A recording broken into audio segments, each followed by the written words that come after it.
பிரதேச சபை உறுப்பினர் ஒருவர் கஞ்சா போதைப் பொருள் வைத்திருந்தார் என்ற குற்றச்சாட்டில் கைது செய்யப்பட்டிருக்கிறார்.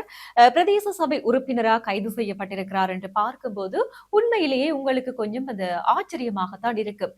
இந்த மாதிரியான செய்தி மட்டுமில்ல, இன்னும் இதை விட மோசமான செய்திகளை எல்லாம் நாங்கள் இனிவர இருக்கின்ற கால பகுதிகளில் அறியத்தான் போகின்றோம்.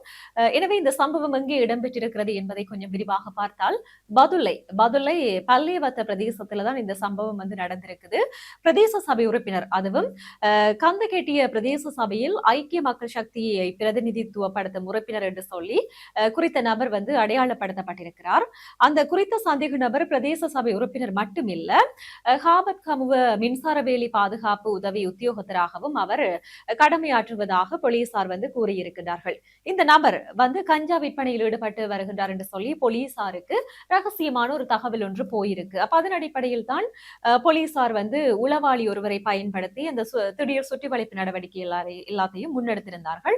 இந்த வேளையில தான் இந்த நபர் கைது செய்யப்பட்டிருக்கிறார். அதாவது இந்த பிரதேச சபை உறுப்பினர் கைது செய்யப்பட்டிருக்கிறார். அதுவும் பாத்தீங்கன்னு சொல்லி சொன்னால் 86 கிராம் கஞ்சாவோட இந்த நபர் கைது செய்யப்பட்டிருக்கிறார். இப்போது கைது செய்யப்பட்ட சந்தேக நபர் தொடர்பில் மேலதிகமான விசாரணைகளை போலீசார் முன்னெடுத்து வருகின்ற அதே வேளை குறித்த நபரை பதுளை நீதவான் நீதிமன்றில் முன்னிலைப்படுத்துவதற்கான நடவடிக்கையும் போலீசார் முன்னெடுத்து வருகின்றார்கள்.